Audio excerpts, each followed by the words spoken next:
All right, we'll go ahead and call our meeting back to order. Mr. Greenway, can you read us out of close, please? Sure. I move that Roanoke County School Board come out of closed session for the following: to discuss ongoing personnel matters under investigation pursuant to the personnel exemption of 2.2-3711A1 of the Code of Virginia, and to discuss the investigation of a student matter pursuant to the scholastic record exemption at 2.2-3711A2 of the Code of Virginia.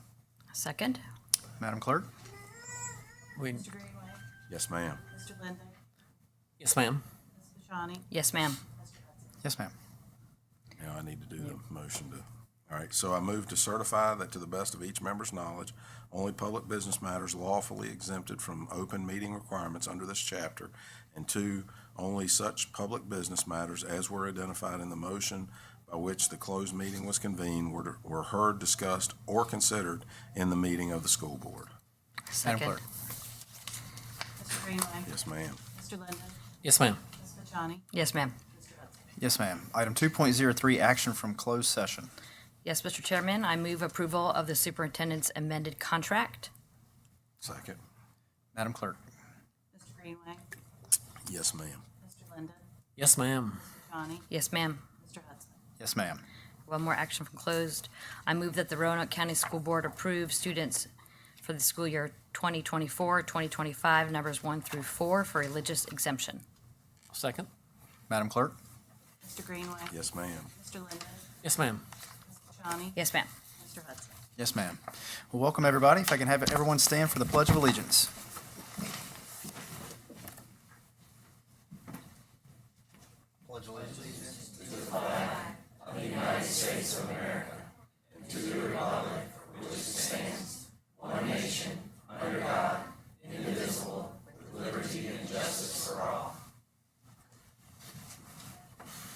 Item 4.01, announcement of changes in the agenda. I believe we have any, so item 4.02, approval of agenda with announced changes. Make a motion to approve the agenda as it appears. Second. Madam Clerk? Mr. Greenway, Yes, ma'am. Mr. Linden, Yes, ma'am. Ms. Bashani, Yes, ma'am. Mr. Hudson. Yes, ma'am. Item 5.01, introduction of new administrators for 2024-2025. Mr. Jim Bradshaw. Good evening, Mr. Chairman, board members, Dr. Nicely. We have quite a large group this year, and we're really excited. It's hard to believe it's this time of year again that we're introducing all of our new administrators. I do have some that can't be here this evening, of course, with the summer, but I'm going to go down the list, and I'll try to point them out to you or have them step forward when I call their name, just so you can put a face. They've already all been approved prior. I just wanted to introduce them to you this evening. First one, of course, is the principal at William High School with Travis Anderson. I don't think Travis is able to be here this evening, but many of you know Travis is the former assistant principal at William High School. Next is Erin Alaniz. She's the new Case Spring Elementary principal. She was the former assistant principal at Mountain View Elementary. Next, Laura Bell. I know Laura's here somewhere. There she is. Laura Bell is the new principal at Clearbrook Elementary, and she's the former assistant principal at Glenver Elementary. Cherie Anderson is right there. Cherie is the new principal at Green Valley, and she is the former assistant principal at Green Valley Elementary. Those are our new principals for this year. We do have a number of assistant principals. First is Elizabeth Mock, Northside High School. Elizabeth is there. She's on this side. She's a former dean of students at Northside High School, and she has actually 16 years of teaching experience. Hannah Prater, William Byrd High School. She's a former testing coordinator at William Byrd High School, and she has 7 years of experience. Next is Kevin Richardson. I didn't see Kevin. Okay. Kevin is a new assistant principal at William Byrd High School, and he was also the former dean at Hidden Valley Middle School. Stacy Galley. Stacy's not with us. Oh, there she is in the back. I was like, I know Stacy's here. She's the tall one in the back. We need to put this by height. Bring the baby in. Bring the baby Stacy is a former assistant principal with Roanoke City, so we're really glad to have her join our team. She's got 14 years of experience. Next is Ron Coleman. Ron is the perfect. He's at Hidden Valley Middle School, and Ron was a former science teacher from Hidden Valley Middle School. Yes. If I didn't, yes. If I didn't, Dr. Nicey, I apologize. I was too busy looking for her in in the trees back there. You guys didn't help her out. Next, we have Robin Goodman. She's the assistant principal at Cave Spring Elementary School. Robin's a former teacher in Franklin County, so we're glad to have her join the team. She's got 18 years of experience. Martha Burton is going to be the assistant principal at Clearbrook and Back Creek Elementary. And Martha is a former teacher at Masons Cove Elementary, and she has 10 years of experience. Then I have Christine Stanley. There she is. Christy is from Glenver Elementary. She is the new assistant principal at Glenver Elementary, and she's a former teacher at Bonsack Elementary with 26 years of experience. Holly Diener, she's going to be the new assistant at Green Valley Elementary School. She's the former dean of students in Warren County, Virginia, so we're glad to welcome her to Roanoke County. She has 8 years of experience. Tabitha Meyer, there she is. Tabitha is the new assistant principal at Mountain View Elementary. She's a former teacher at Green Valley Elementary, and she has 18 years of experience. And finally, Julie, you guys know Julie. Julie's actually going to the assistant principal role.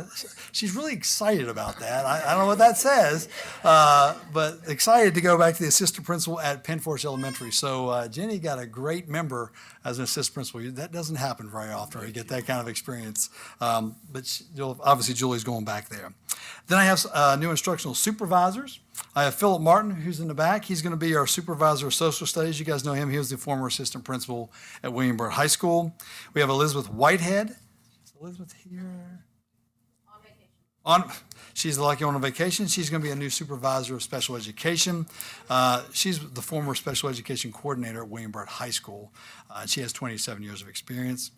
Then I have a couple new deans of students this year. And as you all know, that dean of student position is really working well for us because it's a great way for our teachers and people to get in and learn how to be administrators and all that role. And then we move them into assistant principals. So we're very thankful to you all to be able to have that program, a position.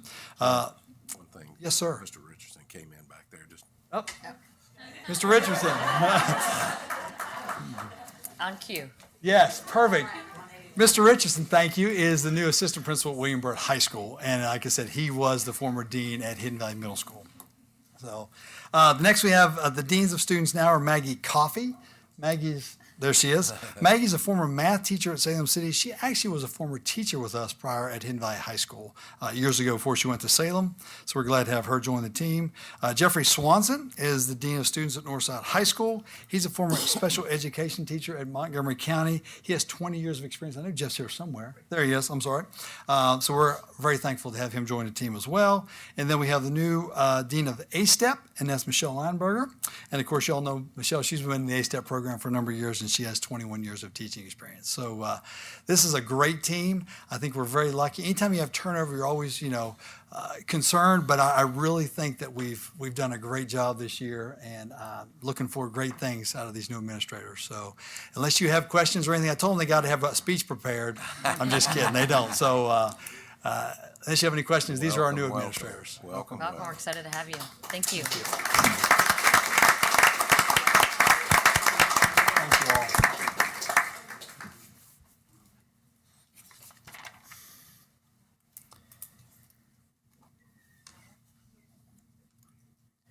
All right, item 6.01, hearing of citizens. We do not have any tonight, so move on to the consent agenda. Move that we approve the consent agenda. Second? Madam Clerk? Mr. Greenway. Yes, ma'am. Mr. Linden. Yes, ma'am. Mr. Johnny. Yes, ma'am. Mr. Hudson. Yes, ma'am. Item 8.01, 2024 Youth Risk Behavior Survey, Ms. Nancy Hans and Ms. Karen Garlow. Welcome.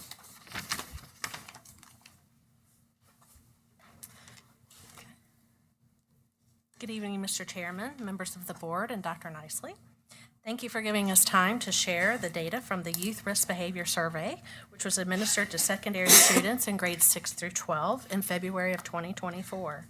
Nancy Hans and I are going to share some history and background information about the survey. First, what does it measure? A variety of topics, including personal safety, violence, substance use, depression and suicidal ideation, sexual behaviors, body image, exercise, bullying behaviors, technology use, family and community factors, and vaping. What does this mean to RCPS? Well, the CDC has utilized this instrument since 1991. RCPS has utilized it since 2002 in grades 6 through 12, with February 2024 being our latest administration. RCPS utilizes the data to inform planning of programming and community outreach. I'll now turn it over to Nancy to discuss the collaboration with the Partnership for Community Wellness and some of the longitudinal data. So, good evening, and I just want to thank all of you. I know Dr. Nicely, I think, has been all the way back, but some of you know that we had come together and we actually got a grant from the White House way back in 2002 to start this. I do want you to know that you are recognized nationally because of the amount of data we have and because of the length of the data. We have now 22 years of data, and we also are very thankful that we survey 6th through 12th. We have more data than the CDC, especially for middle schoolers, okay? And we offer Guiding Good Choices is still our parenting program that is evidence-based. We do a ton around social media, and we offer community conversations, and we are about educating our parents, our community, to help them make healthy decisions for their kids. Okay, so what are the core measures? In order to get federal and state grants, we must include core measures around alcohol, tobacco, marijuana, and prescription drugs. We actually even go beyond that because we are looking at certain specific drugs, including what happened way back in the beginnings of the 2000s, but we started to do a lot of specifics around heroin, and now this opioid has continued with fentanyl. So we have to provide for the grants 30-day use, perception of harm, peer disapproval, and parental disapproval.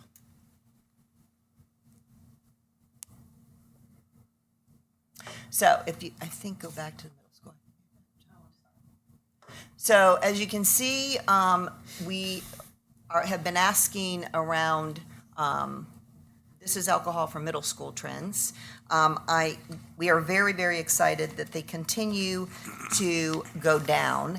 And we were able to look back all the way to 2002.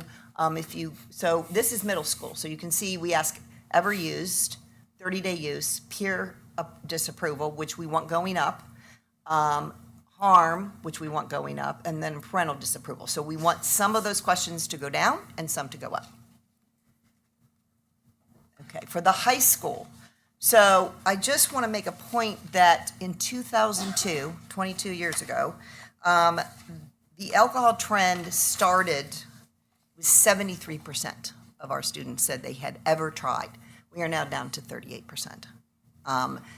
The amount of just collaboration and community engagement and teacher engagement, I mean, this all is how we can get this down. So you can see that 30-day use continues to go down, peer disapproval has gone up, drinking while driving and drinking, that has gone down. 5 drinks in a row, that is actually the behavior of binge drinking. In 2008, it was around 25%, and now it's down to 8%. Risk of harm is going up, and so is parental disapproval. Okay, we look at marijuana trends. Again, we see this rate going down. Peer disapproval is going up, and the harm has gone up a little bit, and parental disapproval. So it's all trending in the right direction. Ms. Hans, can I ask a question? Yeah. We were talking about this earlier, and the only reason I ask is because maybe you know but I know that at William Byrd High School, we must have 6 or 8 of these shops within a mile. Right. Is there's, for instance, firearms you can't sell within a certain distance of the schools. Is there, I assume there's nothing like that. So there are some laws. I would have to probably go to Brian Holohan, our county administrator, our county attorney, to ask more questions. But we know that these convenience stores have these types of substances. They certainly are at the state level. They're looking at all of them. There are 16,000 in the state. I know that there have been letters that have gone out that they should not be, it's part of the law. They should not be selling this stuff, but they are. And I know that law enforcement is working, but we can certainly look into, So I would just add, now would be a great time, Dr. Nicely, if you want to talk about what we've done on that initiative. Yeah, it's actually, it came up with our school health advisory board. We talked about, what could we do to take action to address this issue? And so we actually did some digging, to your point, Mr. Greenway, in terms of what the current laws are. And there wasn't much on the books up until recently. And in fact, the General Assembly just this year passed a law authorizing localities to pass local ordinances making those restrictions. So it'd be up to a local Board of Supervisors or City Council to then pass an ordinance to restrict, and they can do it within, I think it's 1,000 feet, I believe, of a school. It wouldn't affect existing businesses that was grandfathered in, but local municipalities, can now pass ordinances to restrict that. And we've contacted actually the county administrator to express interest. I knew that would be certainly of interest to us for the Board of Supervisors to look at that. And I think they're interested on their end. So I really see this as an opportunity for some joint statements and actions to to pursue that. And we also asked if there's anything that could be done to increase the enforcement of existing laws too. Let me make two comments to that. One is, and maybe there's nothing we can do about this, but honestly, 1,000 feet, I don't think's near. And I mean, they may be outside the 1,000 feet at our school, because I figure 100 feet. I look at it in terms of real estate. A lot of lots are 100 feet. So you take 10 of those, and I would venture that they're outside of that. Don't disagree. That is the bill that was passed in General Assembly. Well, but can we? The reason I ask that is, if we ask the supervisors to do something, and they should, and I feel like they would agree with us on this, then I feel like we ought to make it substantive. And I get we can't do anything. Whoever's grandfathered, I would assume, but and then the second comment would be that what staff tells me is that when they confiscate in the schools, they go right down the street, and we got 6 or 8 just waiting on them, and and they pick up whatever it was that they got confiscated. So, right. Which is against the law, because they are not allowed to sell to under 21. So, and again, we as a community coalition, we can also continue to educate those vendors or those that have these convenience stores. We can't promise. This has been going on for many, many years. I know that there was an incident with K2 Spice back in 2008 in the William Byrd area, and the mom actually went, and that particular person that owned that shop could have cared less. So, I mean, it's a continued fight. I think that's the case, unfortunately. Mr. Chairman, if I may, I wanted to ask Ms. Hans just to highlight one piece on this data that you're presenting, so I think it's so important for the public to understand. The line that talks about peer disapproval and also parental disapproval, do you mind elaborating a bit on just what that means and how important that is? So we ask basically that what are your friends thinking about this? What do your friends approve that you would use marijuana or another substance? The same thing, it goes for parents. Are parents disapproving of this? Because we know through data and science that the more that peers and parents disapprove of it, then the student would look at that and possibly then not even try it. So this is data that's national. Any of the national grants through SAMHSA or CDC, we must ask those questions, and so does everybody else that has these kinds of coalitions in their state. Okay, thank you. Okay, so we're going to high school, right?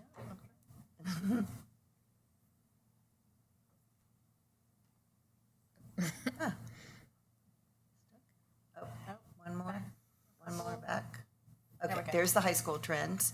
I do want to note for all the way back to 2002, when we asked ever used, it was 41%. So that was back in 2002, 22 years ago, and it's down to 18. I will be very honest with you. I'm very excited about this data because I really thought since 2021 that data would be different because of the access, now. Used once or more last 30 days, peer disapproval, that's gone up. Harm has gone up. Access to marijuana, it's actually gone down a little bit.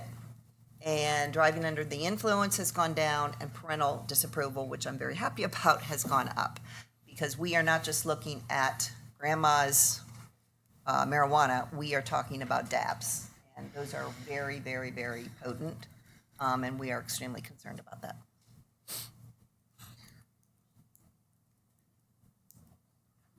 Go back one more. Okay. Thank you. Am I doing this one? Okay. All right, so internet and social media, middle school, we started to ask this particular question in 2018. I do remember that we started asking around actually phone use about 2010. And as you can see, 90% of middle schoolers have received a smartphone before the age of 14. And then the screen time seems to be going down. I know that I guess the middle school policy went into effect between 2022 and 2024. So certainly that was a good thing to look at that. Then reporting social media, having social media accounts, that is down a little bit. Parents having clear rules has gone up. And the student thinking that parents may be nervous if they knew what their child was watching, it's gone down a little bit. Okay, and then we look at high school. So that number is going up to that 90% because that's really saying that there are a lot of kids getting smartphones before the age of 14. Social media stayed about the same for high schoolers. Watching screens for 4 or more hours a day, it's about the same. Parents have clear rules. I'd like that to even be higher. Parents would feel nervous, 23%, and reported sending sexually inappropriate pictures. That is down, but we still are very concerned about that. So what have we learned? In summary, high school and middle school students report decreases overall in alcohol, tobacco, marijuana, dabbing, and prescription drug use.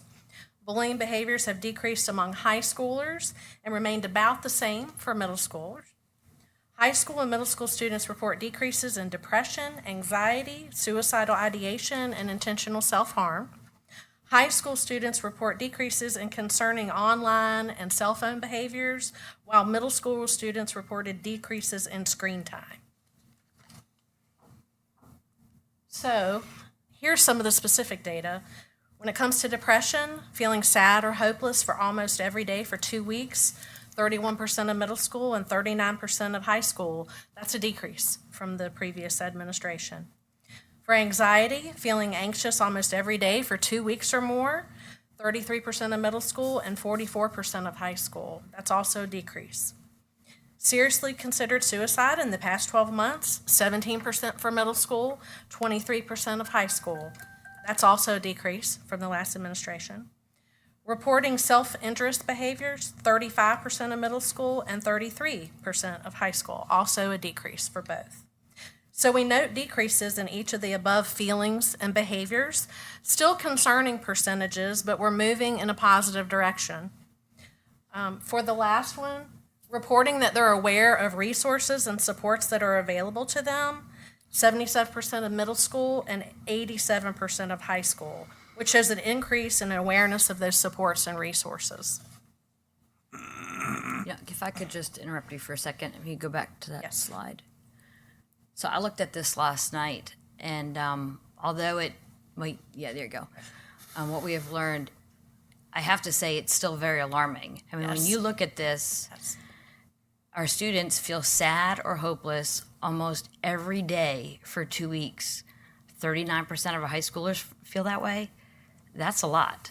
They feel anxious almost every day for 2 weeks or more. impacting their daily life and activity, 44%. Seriously considered suicide. This is one that really kind of struck out to me. Suicide in the past 12 months, 17% of our middle schoolers and 23% of our high schools. I mean, we can do better. And so I know we're seeing a plus or minus trend. Yes. You know, you can argue that it's plus or minus 1 or 2%, but I mean, I think these are serious times. Yes. And we have some serious concerns about our youth mental health crisis. Absolutely. There's still work to do. Absolutely. Well, and you still do the clubs. So Yes. and tailor that to some of the information that you're Yes, and because of COVID, we had to rebuild those clubs, but absolutely, there are YADEP clubs, there are YOVISO clubs, and yeah, we are continuing to do that. Yes, our life counselors have wellness clubs in most of the secondary schools too. For some of the protective factors, current data shows that these adult supports and opportunities to participate in positive activities in the community either stayed pretty strong or they increased. So school personnel who acknowledge and let them know or let them parents know that they have done something well, 70% of middle school and 63% of high school, that was an increase. Having one or more adults other than their parents who encourage and listen to them, 84% of middle school and 82% of high schoolers. Think that there are many chances to get involved in school activities outside of class. Really strong numbers, 93% respectively for both of those, very strong. Volunteering in their community, 52% of middle school, 37% of high school. A note here, volunteerism decreased during and after COVID, but these numbers are starting to rebound. So that's what we're seeing. And having a parent, at least one parent, know where they are and who they are with and when they are not home. Really high percentages, 94% for middle school and 91% respectively for high school.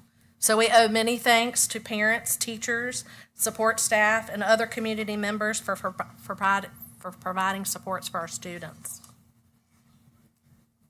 Now, what do we do with this data? Well, we look at it in many different ways. We visit each middle and high school and share data relevant to their school. We plan and evaluate programming for our stakeholders. This would include substance misuse education for staff and students, as well as community conversations for parents and guardians with our partnership with Community Wellness.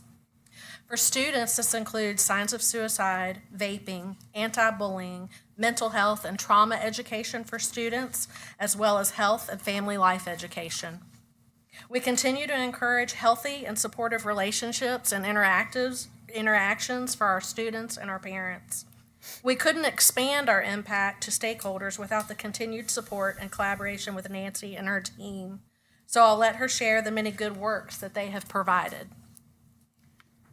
So we're very excited to share that we have been able to get some new funding. This one is actually county-directed opioid abatement funding. We're working with the Board of Supervisors, and that opioid abatement money is coming down to continue to help us with the data and what we do for Roanoke County Schools. We also received a federally congressional directed spending appropriation that's going to look at substance misuse, digital health, resiliency, mental wellness. Virginia for Healthy Youth, that's been around since 1999. We have a grant that looks at digital health and wellness through 2026. Federal Comprehensive Addiction Act, that's actually one of the first ones that came out around the opioid crisis. We'll finish that one up in 2026. And then we've been very successful with our Partnership for Success grant. That will be ending. It was a 5-year grant, but we will go for the next 5 years. We work with community and collaboration, schools, churches, YMCA, Boys and Girls Club, and then the community conversations will probably never stop. We started those and we can't stop them. Guiding Good Choices is still around. We actually run a program at the regional jail for moms that are incarcerated and use that program. And then the local grants that we have been getting now for almost 23 years. And then we continue to have the letters to the seniors. These are all the things that we have done ever since the beginning of 2000. So This is just showing how this collaboration it's really institutionalized, and we have to keep it going, because I think this is how we can close some of these gaps around some of the high-risk behaviors that are still happening. We want to thank you for your continued support as a board to promote wellness for each of our students and their families. If you have any future questions, our contact information is provided here. We thank you so much for your time. Do you have any questions for us? Go ahead, Tim. So I had a teacher message me while we were sitting here and ask if we could add the questions about vaping. Okay, so that we do have questions about vaping. We do Specific have questions, questions yes, in there. and specific questions I don't about know if I've data. ever seen, but I'm sure they've been in there, and I just I didn't. think we've done it. There are so many that, but we absolutely can provide I'm any of that almost information. thinking maybe she's thinking that, Yes. that's a problem in itself. And the other thing that we can ask for from our Virginia Tech and Radford researchers that have been, those two have been with us since 2002. There are something called crosstabs, and we've done this before, where you take one question and then cross it with another to see how that works out. So Okay. we can ask for those things too. Okay. And then this is more of a comment than a question, because we did the trip icing Yes. thing last year, and I just want to make sure that doesn't fall through the cracks, and that we do it in a community way, and we've got to do a better job of promoting that. And I don't, hopefully, you would see the value at the other schools, but I know that we want it back Yes. in the Vinton community, and I want it for the parents Yes. and the Yep. kids. Rather He and I are in contact Okay. all the time. Yep. And so is his mom. Okay, good deal. Yes, Thank and you. we have another person that will probably bring, she's with ESPN. She just came out with a book. She just told the story of her parents. She went to Hidden Valley Middle School. Both of them died back to back because of fentanyl in 2003. And she would like to come back and share her story. The book is called Shatterproof. Okay. I'd like to see some questions about fentanyl on there as well. Have you had Okay. exposure? Do you know anybody? Things Right. like that. I I would don't know like to how just- much you can adapt yeah. those questions or I not. would just like to ask, do you know what fentanyl is? Yeah. So I'm sure you're aware that Governor Youngkin did Executive Yes. Order number 33, and it's just in July regarding cell phone use. And they're going to be hosting some meetings. Ken, when is the one? North Side, July 31st? Right, the one for our region is going to be July 31st at Northside High School, and it's going to be from 4 to 5:30. And it's more of a conversational kind of drop-in event, so if somebody got there at, later during that time, that'd be perfectly fine. Okay, yeah, so that, around that community topic of cell phones. Right. So I wanted to ask you, because you have 25 years of experience. I haven't known you for that long, I promise. Yes, you have. With risky behaviors in our youth. So do you think that, have you seen a trend with cell phones in our community exacerbating these risky youth behaviors that's increased depression, increased suicidality, and increased anxiety? I mean, I can only say yes. I have 3 children that had a wonderful education in Roanoke County schools, and the first 2, 2006 and 2009 graduates, they didn't have this. They had a flip phone. They didn't have any of this. I remember that in 2008, Dan Walters and I talked to Cave Spring parents, middle school, about the risk of holding inappropriate pictures on your phones. There was still flip phones. Wow. And, when I go into schools, I have seen younger and younger and younger kids that have elementary students that before COVID, I was asked to come in and talk to 4th graders that had phones and were on social media, places that they should not have been. So I am personally, but also PCW, we will always say no phones before the 8th grade. We will always be there. I have read the new book. I've seen this whole thing around the anxious generation, and I now have 2 grandbabies. My kids know how the screens aren't going to be there. We have pediatrics that are telling us we should not be having even any screens for the first 3 years. And that means don't hand your phone and let them play with it. Give them a book. So we know that, we've seen it, and it's a very, very concerning issue. And I'm glad that we're talking about it nationally. The rewiring of the brain, Yes, I it think, is. is what's happening with the dopamine The brain does levels. not fully develop till 25. Kids know that. When I ask them, they know the number. If we start doing this with our kids at even age 5, it's 20 years, 2 decades. And we are, the brain, I mean, there's science behind this. The brain is changing. It's not for the good. All right, I thought you had some valuable insight. Thank you. Yeah, such great information and data, and it really helps us understand the issues and learn how we can help our students. I know we got a lot of parents who, over the past couple of years, have wanted to opt their children out for one reason or another. What percentage of parents or students opted out? So we had approximately 50 to 52 this time. 50%? No, I'm sorry, no, students. no. Oh, students over Okay. 6 through 12, 50 to 52. There are a set of students that are not allowed to take any surveys at all. And that's part of the beginning of the year forms, and so we honor that as well. So I couldn't tell you that number right off the hand. I could find out what that number would be, but we had specifically 50 to 52 that opted out because they didn't want them to do the YRBS.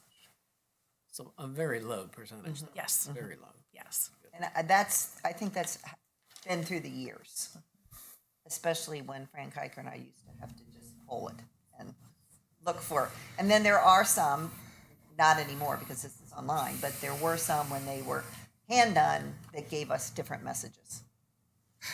One of them was "Go Who's." So to Mr. Greenway's point earlier involving the vape shops and different things, do you use the data and speak with our state legislators?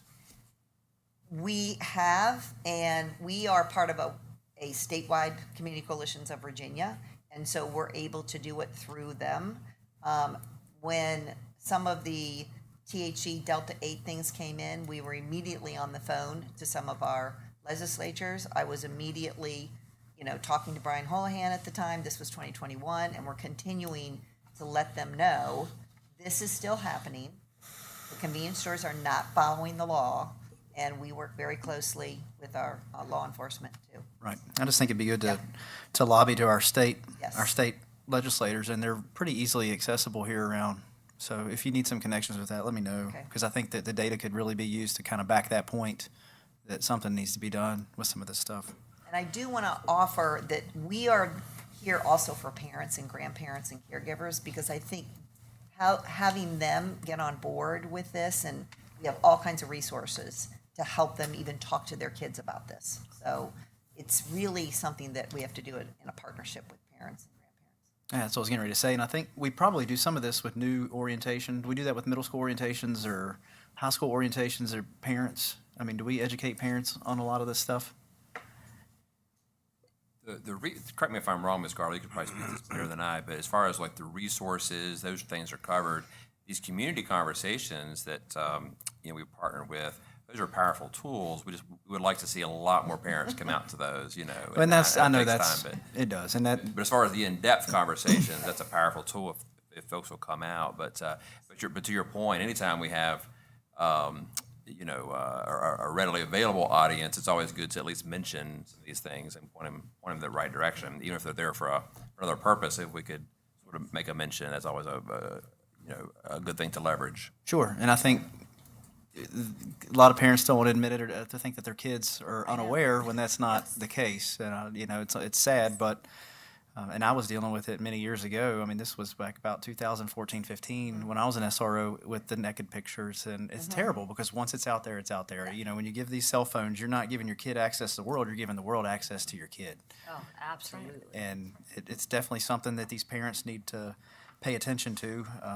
And as a parent, I agree with you. I'm not giving my middle schooler a cell phone. So. Well, we asked parents.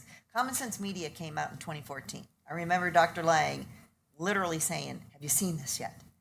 You all use it. There are contracts on there." I asked parents, please just don't hand the phone.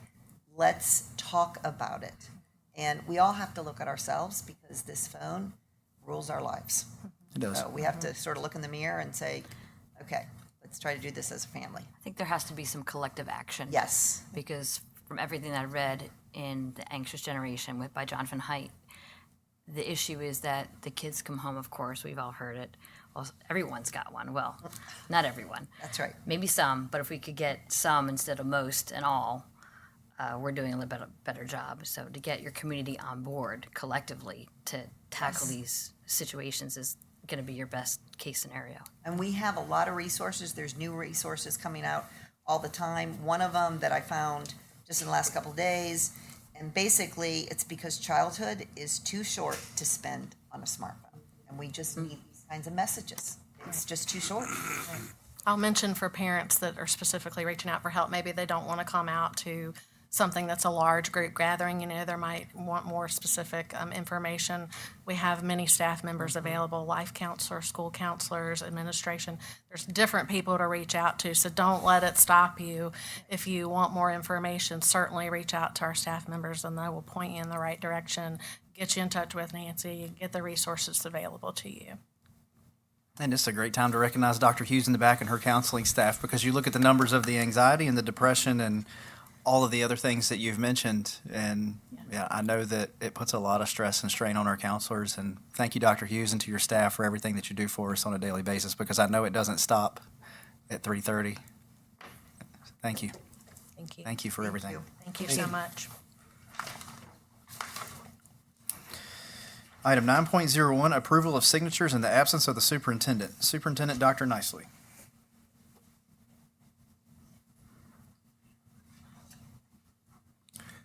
Thank you, Mr. Chair, members of the board. And I'm going to offer to write him a pass if he needs one, but Mr. Anderson, new principal at Williamsburg High School, I will write him a tardy note because I know what he was dealing with earlier this afternoon. He was busy with a matter, so he was one of our new principals we were introducing this evening, so thank you for being here this evening. He's not the student. So 8.01, local school boards that may designate other personnel to sign or authorize the Virginia Department of Education documents in the absence of the division superintendent. The VDOE must be notified of such board action. The authorized signatures must be on file at the VDOE before requests for reimbursement or other official actions that would normally require the division superintendent's signature to be processed. So I would like to request approval for Dr. Jamie Soltis as well as Dr. Jessica McClung to sign in the event of my absence as superintendent, and ask for your board approval. Move that we approve the signatures as offered. Second that. Madam Clerk. Mr. Greenway. Yes, ma'am. Mr. Linden. Yes, ma'am. Mr. Johnny. Yes, ma'am. Mr. Hudson. Yes, ma'am.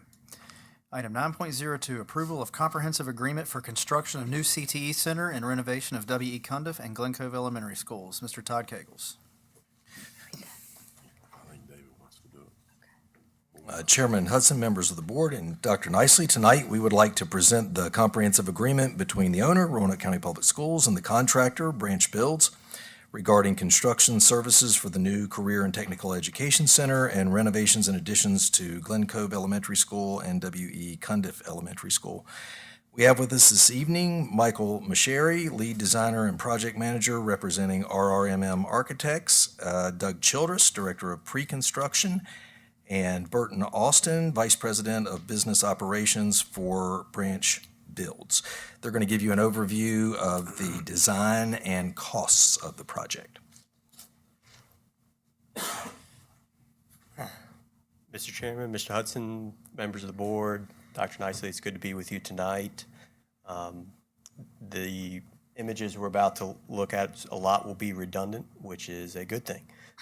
We're going to start with the Career and Technical Education Center. I think it's good to always look at the program and this process that is our framework for what we design. And there's been quite a journey from the start. What you're seeing there is an April 20th document, which sort of generated all of our concept, but it really started before then in October in 2022. And in a facility that was a little bit larger, it had what's been zeroed out there in terms of the Center for Performance Arts and the Center for Visual Arts. That was a big transition into April, where you see where we arrived at a total gross square foot of about 120,000 square feet. So we knew from that point sort of what to work with a plan. We got some images on the right. We're going to kind of look at an animation here shortly, but it's been a good process from January through to, well, really the last 5-6 months of working with these CTE focus groups, being involved with all the instructors, just to see how these programs have evolved, how the space adjacencies within the plan that we'll look at momentarily, how things have changed in the plan. So if we can go to the next slide. So we're looking at the site plan here, and not much has changed from the early concept. Of course, if you were to drive by the site today, you'll see that the trees have been cleared. There's a permit already on site, and that work started early in March. As of right now, there's actually an early grading package relative to the civil engineers that went out earlier. That has been approved by the Roanoke County, so it goes through the next steps of permitting as we speak. So the focus here was always to have a building plan that has a great civic presence, right? To look at the site that we have, to know that main entrance will have a great point of entry that overlooks and provides a good point of supervision and kind of invites us into the site. Good pedestrian vehicular access out in the front, while in the back you kind of contain secured areas for the storage of materials and folks to come into the back for all of the shops and trades that occur in the back. So if we go to the next slide, it's another view here of the current design. So L-shaped building allows for the flexibility, future expansion on both ends. In the center, kind of the hub of the school, is a common space. We've talked about this space as being a unique kind of multi-purpose space. It could serve for a great meeting place for students before and after class, collaborative functions, career fairs. So even after school hours use, it's important to think about, how do you close off the classrooms and labs that are in these wings and kind of still have accessibility to this commons area. So that's kind of what always was a main feature of the design, is have a central part there that's in green. And then just some key other highlights. Proposed building. So we've ultimately ended through the design development at a square footage that was larger than the program, which is naturally part of the process when you work with the CT focus groups and teams and instructors and start laying out all the things that were required in the lab. Space naturally will be increased. So from the initial state of this proposal, around 118,000 square feet, and then working through that process of design development, we're about 123,500 square feet for this entire facility. Just to keep some other key items I just want to talk about. So center of transportation, the darker green on the far left, center for construction on the north wing there. Those are your largest labs and most intensive labs when it comes to equipment. Health science, the blue, it's going to have great views out toward the north, which is planned south here. And also culinary, which is a great location, kind of showcase right off of the lobby there. And there's a note there about culinary drop-offs. So that is also paired with cosmetology just north of it. And then a large drill pad there that serves criminal justice. If we could go to the next slide. This is the second floor stacked, the 2-story wing. So what you just saw was the first floor. Second floor here is just, and it steadily has increased in size to one of the most prominent programs for Burton has been mass communications. Naturally, through our meetings, we knew that we needed to look at having some growth there in that lab. So by just default of moving that wing out, it kind of increased the first floor as well. Future use, flex labs, the dark purple, there's one there. There's actually one on the first floor. So there's still the ability within this current plan to allow for that flexibility in future programs to use these labs. Engineering's on the far right, and then your CIT and cybersecurity there in the light blue. Next slide. You just hit the button.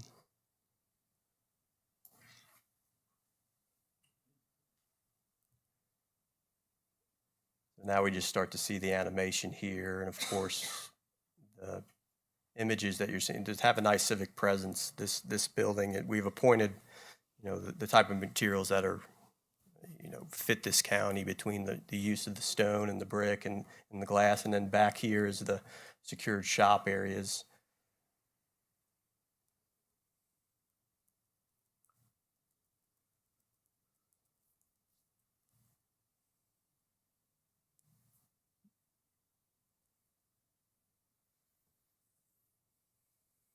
All right, and now we'll go shift to the elementary schools.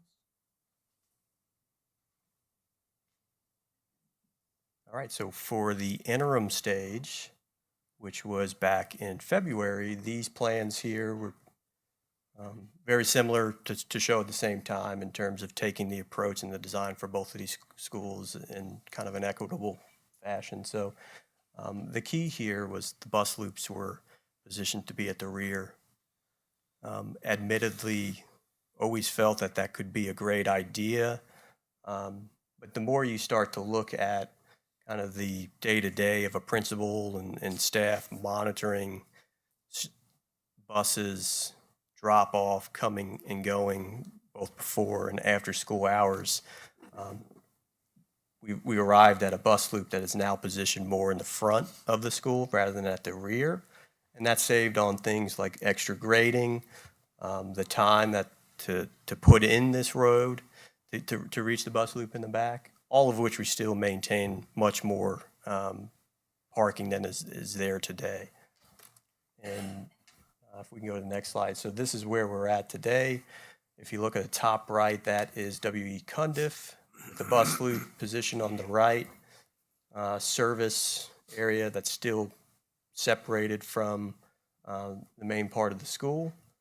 And then on the left is a new queuing for drop off. All those arrows that you see are coming into a new staff visitor parking lot. Glen Cove bus loop has been brought in on the left side. So from the new main entrance now, we still have good visibility both from student drop off with pickup and also the buses there. And all of which we're able to preserve a lot of site elements too. The playgrounds in the rear were able to be preserved. We are adding one at Cundiff at the top right that's being relocated. And then, of course, the new one at Glen Cove is being preserved at the rear as well. We go to the next slide. So just to look at, now we're in a little more detail for W.E. Cundiff. Sort of what you see in the light blue is the existing school and then the addition brought out to the south. So the good news is a lot of what you see is kind of where we started with the feasibility study and the concepts that we brought there in terms of what was needed to add on. So cafeteria and kitchen on the far right here added on. The gym is renovated, and then about a 6,000 square foot addition for the new central admin and new main entrance. Go to the next slide.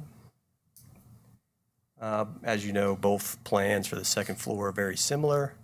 Core subjects are shown in blue, addressing that open plan concept. Now we have, secured enclosed classrooms, all with natural daylight positioned on the perimeter. Media center or library stays centralized there with a light monitor. And then a lot more attention now toward the special ed programs and housing those areas in contained rooms. So that's in the red areas. And then the art room on the north side, good for good natural light too and access to the exterior. Go to the next. And then Glen Cove, the big difference here, we're not adding on with a new cafeteria or kitchen. We're renovating that, but we also have brought that new central admin, new main lobby addition to the front. First grade pre-K through first grade, younger level located on the ground level. And then a very similar approach to the upper floor. Next. This is just a view of Glen Cove to start with. So a modest addition that's brought off the existing building. Now you start to see, this is a fully renovated parking lot, added a lot more areas for parking. A clearly identifiable entrance now that promotes security, safety.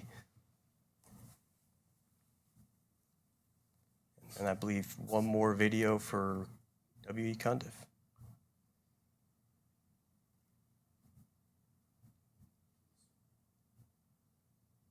Yeah, Mike. There we go. So this bird's eye view, cafeteria is on the far right.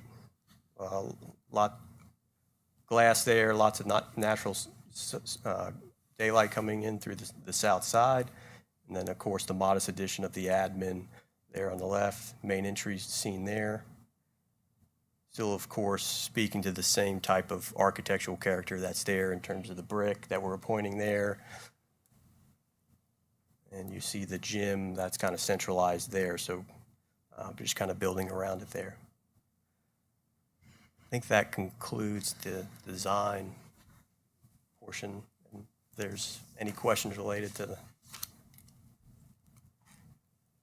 Can I ask Mr. Masheri to explain one thing? Because I think this is something that sometimes folks don't quite understand.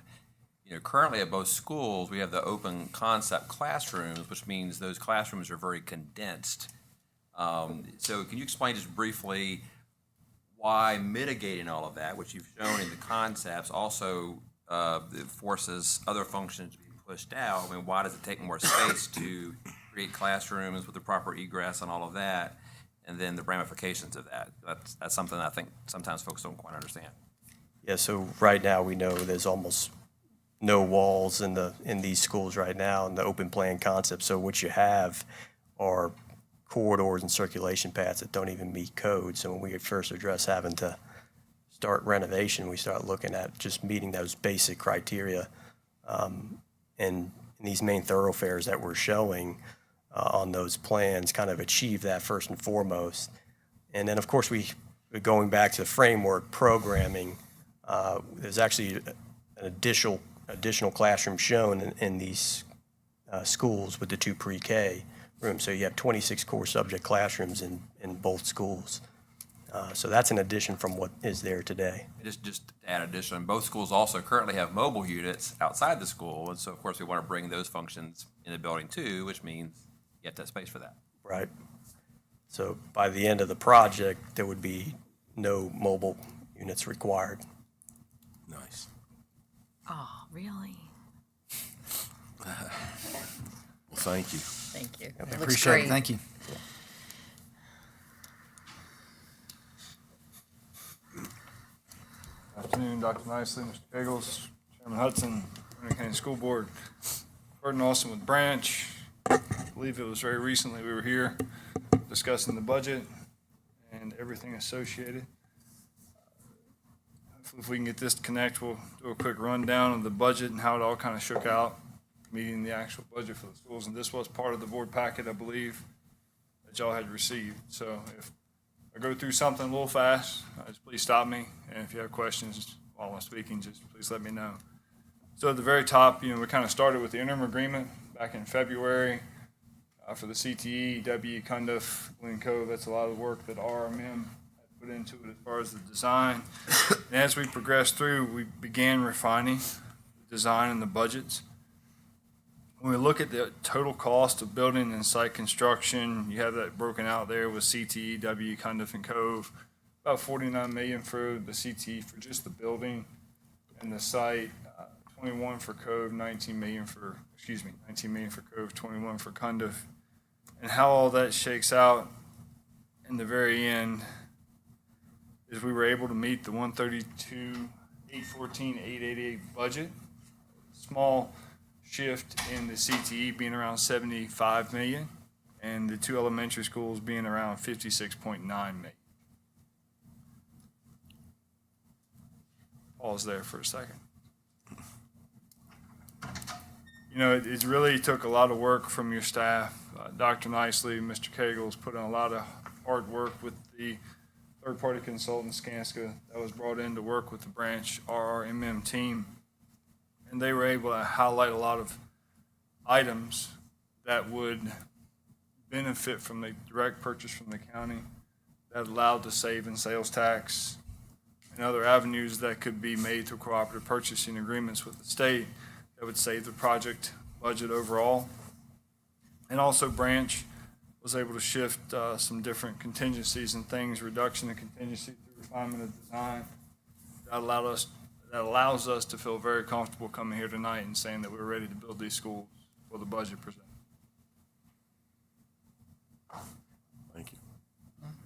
Also, to answer some previous questions, the trailers moved to Cundiff today, and the remainder of trailers will move to Glen Cove tomorrow. Nice. I didn't see that when we were there today, but hopefully they are gone. Thank you.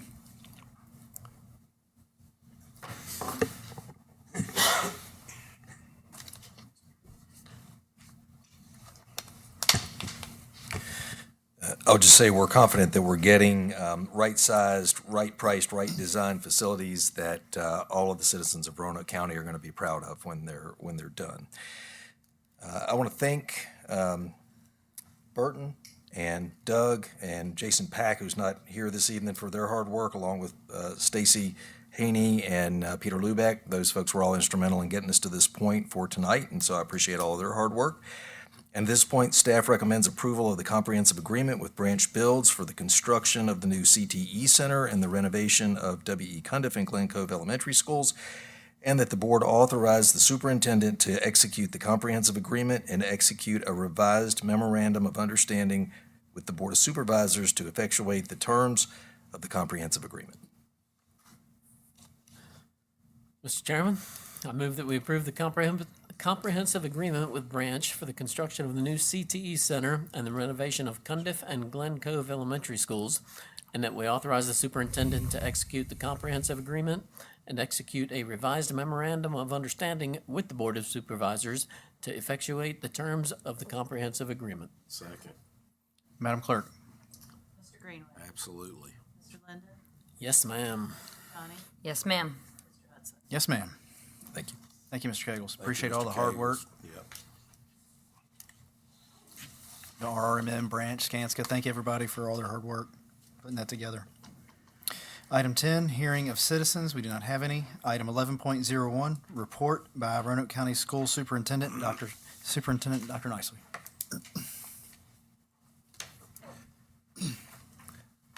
So I want to thank the school board for the approval of the comprehensive agreement for the construction of our new CTE Center and the renovation of Cundiff and Glen Cove Elementary Schools. We'll be taking these requests to the Board of Supervisors on Tuesday, and we appreciate their support as well as the efforts and commitment of county administration. The new CTE Center will be a game changer for opportunities afforded Roanoke County students and will benefit the entire community, promoting economic development and the vitality of businesses in our region.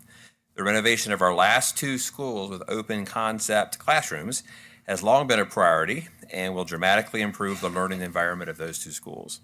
We appreciate all the hard work that our design build partners at Branch and RMMM have done to bring these projects in at budget and design schools that will meet our current and future needs. Our community will be proud of these projects, and we look forward to breaking ground and getting started. And I also want to, of course, commend Mr. Kegels and his team, who's worked very hard to make that happen on our end as well.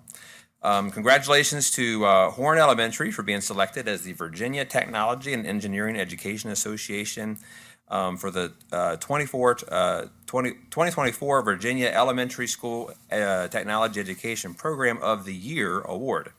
In addition, they'll receive the International Technology and Engineering Educators Association Program Excellence Award during the ITEA's 87th Annual Conference in St. Louis on April 2nd through 5th. And we'll certainly bring Ms. Sansemeyer and the Horn team over to be recognized at an upcoming school board meeting.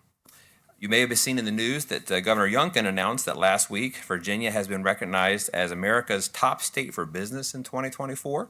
And the announcement included the statement that Virginia's biggest competitive strength is its education system, ranked number 1 in the nation in the CNBC study. This recognition is one in which we can all take pride, given that Roanoke County's previous recognition as one of the top school divisions in Virginia.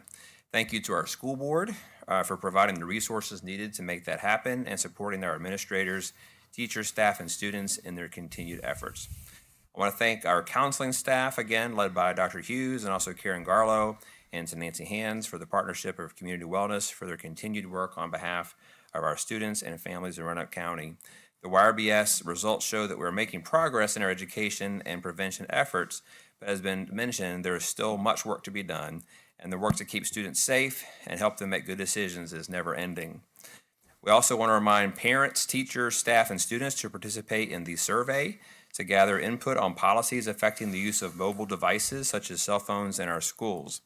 This is a concern for which the school board had already taken proactive action in 2022, but is considering further restrictions in view of what the governor, the CDC, the Surgeon General, and various researchers have deemed to be a mental health crisis in Virginia, and largely attributable to mobile device and social media use, especially during the formative years of adolescence.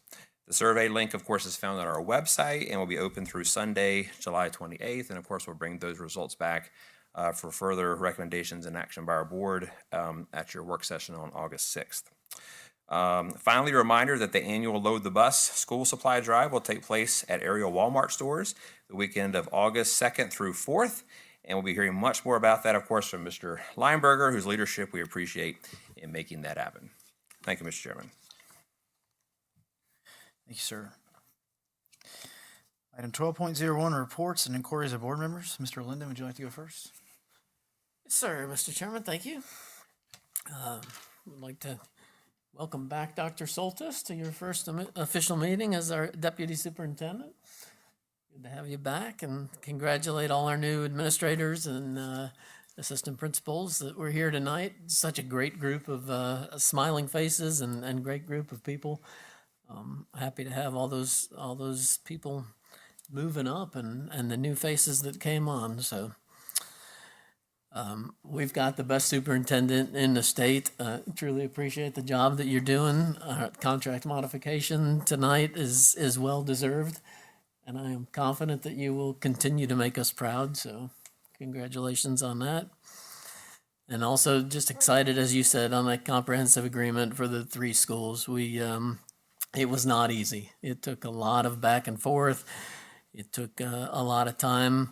I want to thank the Board of Supervisors for their willingness to shift some of those funds around, that we didn't have to spend all $80 million on the CTE Center, because that was our big economic driver push, and we felt like, and we know that that's going to really help those students and help create jobs here in the area, but allowing us to shift some of those funds is important. So I think it's important to know that between fiscal years 24 and 34, of the $280 million in debt that the county is going to accrue, $220 million of that is going to come to the schools, which is 78.5% of all the debt that the county is going to accrue between fiscal years 24 and 34. So the Board of Supervisors certainly giving 78.5% of the debt that they're going to accrue over that span should not go unrecognized.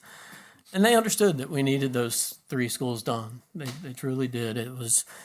It took a while for us to come to that agreement, but I just wanted to thank them for their efforts, and thank you, Todd and Branch and RRMM. It was a team effort, and I'm anxious to get the shovels in the ground. So that's all. Thank you, Mr. Linden. Mr. Greenway. I think I need a minute. It was great to see the new talent, that we are promoting. I would say 95% of it was from within, and it just shows the strength of the staff that we have and what wonderful people we have at Roanoke County Public Schools. So happy to see the new leadership and the next, I don't know if it's the next generation, but the next group. That was a large group. I don't know that we've had that large group. Maybe we have, and I just didn't notice, but that was a large group of new leadership coming to our schools. And so, with that, to recognize that we've lost a lot of great leadership. But they've mentored these folks, and we're in good hands in Roanoke County. As Mr. Linden said, happy to have Dr. Soltis with us. looking forward to you being a part of our group again, and maybe I can harass you over your golf game a little bit. It's the only guy that can play as good as I can, so. We're glad to have you, and Tammy and all the new folks. It's great to see the new leadership. I want to thank Mr. Kegels and Branch and RRMM as well. I think you may have even mentioned that it was October of '22. I know you probably don't know this part of it, but it's been like October of '19 probably, or '18, and you can't imagine. But we appreciate everyone's hard work. We appreciate everyone's help. For all the bumps and bruises along the way, we're there. And I think the most gratifying piece of all this is that we had to fight hard. It wasn't something that was gonna come easy, and it's gonna affect generations of Roanoke County students. That CTE building will probably, I say this all the time, our schools are probably, and I know sounds weird to hear this, but I think our schools are our biggest economic driver in Roanoke County right now.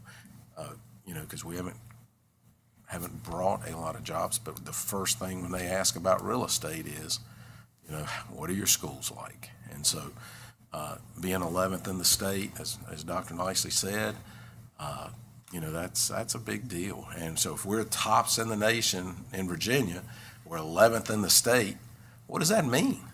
Are we like in the top 5% of the nation? I don't know, but it sounds good. I'll say that. Sounds good.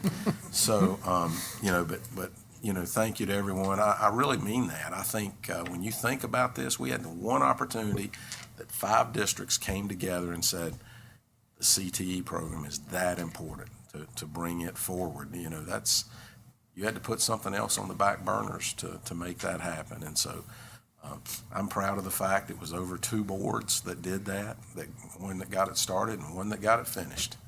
And so I'm proud of being a part of this board, and I'm proud to be a part of the staff that brought it home. So thank you, and appreciate everyone's help. Thank you, Mr. Greenway. Ms. Vashani? I don't want to sound redundant, but I think I might have to. Thank you, Mr. Leonard, for your comments, and you too, Mr. Greenway. I could not agree more. This is an amazing day today to think that we are finally here. And to see those plans and the pictures rolling is just an exciting time for us and for our teachers, our administration, of course, our community and our students. I want to welcome Dr. Jamie Soltis. It's great to have you on board. And welcome to all our new staff. A lot of great, friendly, happy faces up here. So it was just a pleasure to see all those people. I have some comments. If you bear with me here, because I did write a couple of them down. Our job on the Roanoke County School Board is not to convince people of what's right or what's wrong. Our job is to put students first, ensuring that they receive a high-quality education that prioritizes academics and provides opportunity for social emotional growth and engagement in a safe and secure learning environment. The evidence that's recently come out that cell phones interfere with learning and mental health is so clear that some states, as you know, are putting in legislation to ban cell phones. Some school boards are making strict restrictions on cell phone policies. The Surgeon General, as Dr. Nicely mentioned, has come out with warning labels on social media platforms. And UNESCO has issued a warning report addressing the adverse effects of cell phones in schools all throughout the world. What some folks might not know is that studies show that children in single-parent homes and lower economic families put in more screen time than other students. And this has a direct correlation to poor academic performance, increased anxiety, increased depression, and poor mental health. So this suggests that cell phones actually exacerbate educational inequality. And this is something we need to think about. Without a doubt, I believe cell phones have the worst cost-benefit ratio.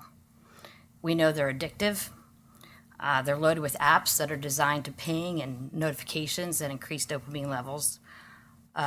They distract our students from the real world and pull them into the virtual world. And that's a problem. So sometimes it's important to do the big things. I think a lot of folks can sometimes focus on the small things, but the big thing for Roanoke County is going to be, in my opinion, a complete ban on cell phone use, like other divisions in our area actually have done or are thinking about. And in fact, all of our private schools in our area have a complete ban on cell phones. This would ameliorate attention fragmentation that we know about that affects our academics. It would help out with the social deprivation, the addiction, and most importantly, address the widespread mental health crisis that we have right now. Now, I understand, especially being a parent of 4, the desire to want to get in touch with your child, the drop of a hat, right? What parent doesn't text their kid during the day? And especially when you think about those emergency, unthinkable situations that do occur. Fortunately, we've been blessed in Roanoke County. We have the Raptor system, but we know that in a true emergency, you're less likely to keep your children safe if you're texting them, because those kids need to be listening to the adult that's in charge and to be paying attention to their surroundings. So again, I mentioned the Raptor, and I do feel our schools are safe. For those everyday last-minute communications like scheduling changes or Sally or Susie forgot their sneakers, we do have email. We do have a front office that takes phone calls. We have telephones in the classrooms for all those last little minute emergencies that may arise. I know doing big things is hard, but the good news is at the elementary school level and the middle school level, this has already been happening. Our teachers are enforcing it. Our administration is supporting it. And there are consequences in place, and they're being put into place consistently. So my thought is, if it can work there in our elementary and middle schools, why couldn't it or shouldn't it work at the high school level, which should be just as successful? Some may argue that it's more appropriate to ban cell phone use in the elementary and middle schools because teenagers should know how to handle technology. But we all know from our risky behavior surveys that we've seen that it's our teenagers right now that are suffering the most. They have the highest amount of anxiety, depression, and they have mental health issues. And that's because of the clear link between cell phone usage and the youth mental health crisis. It's never been more clear. I want to add that these policies that we make as a school board are never made in a bubble. Personally, I've sought counsel from various teachers that are current teachers in our school system and those that I respect, and outside of the classroom as well. I've talked to folks in central office, and all the folks I've talked in central office, and I can't say I've talked to everybody, but there's not one person that I've spoken to in central office who does not support cell phone free schools. Everything from, I've talked to Dr. Nicely, I've talked to Dr. Solstice, directors of instruction, counseling, and I think everybody's understands and has at least looked at some of the materials and the data that's out there, especially around the book that's recently come out, it's making a lot of buzz, The Anxious Generation. And I value their opinion. While they don't make policy, I think we have to listen to what their thoughts are on this issue as well. So I'm just going to close with this June, just a couple weeks ago, Los Angeles United School District. They're the second largest school district in the United States, and they just announced that there will be cell phone free school division throughout the entire school day. That's the LA United School District. So I can't pretend that Roanoke County should be any different than the LA School District, especially when it comes to putting our students first. I think it's important that we stop and think about this. Make no mistake, any school division or any school board that says that they care about academics, they care about social emotional learning, they care about fostering belonging, they care about community engagement, mental health, but has not put in place a cell phone ban, making their schools cell phone free, is simply looking the other way. They're ignoring the facts and they're burying their heads in the sand. And I think it's time to do what's right. We need to take collective action, as I told my friend Nancy over there, and make Roanoke County Public School System cell phone free throughout the school day. Thank you very much. Thank you, Ms. Vashani. Well, I'd like to start out by welcoming our new administrators as well. It's great to see all those smiling faces, and I really look forward to all the things that they're going to bring to us. And I know a lot of them are coming from outside, bring a new perspective. That's always good. And speaking of new perspective, welcome, Dr. Soltis. I know I've said my pleasantries before, but I'm really excited about you coming on board with us. I think you're a true blessing. And when I say this guy's the real deal, he really is. I don't say that about a lot of people, and I highly respect Dr. Soltis. And I even conferred with him when it came to my own children before you even came over here. He came back. So got a lot of respect for you, and I look forward to everything that you're going to bring to us this upcoming school year. And I'd like to thank the Board of Supervisors. This is a huge day for us to be able to get all of this finally approved, and looking forward to breaking ground and trying to hold a ceremony pretty soon here before the weather breaks. It's going to affect thousands and thousands of kids way beyond the time of anybody sitting on this board for what we're about to do. And I think a lot of times we don't look at it from that perspective, but 10, 20 years from now, there's going to be a lot of kids that are going to have some great career opportunities because of this. And I'd like to thank Todd and staff. Todd, I know I call you a lot. You know, we've got 27 buildings, and, you know, there's a lot of things here and there that break, and you guys just do an excellent job. And please let your staff know that every project that I've seen them work on, they do a great job. I mean, I looked at a project this past week, and before and after, and it's just unbelievable that we've got that kind of talent that can do that and do it in such a quick turnaround. So greatly appreciate you and you keeping up with everything. And Mr. Bradshaw, thank you, because I know that it took a lot of work from your department to get all those new administrators and all of our new teachers that are going to be coming on board. I know that was not easy. I know you guys have been working hard. So appreciate everybody. Have a good night.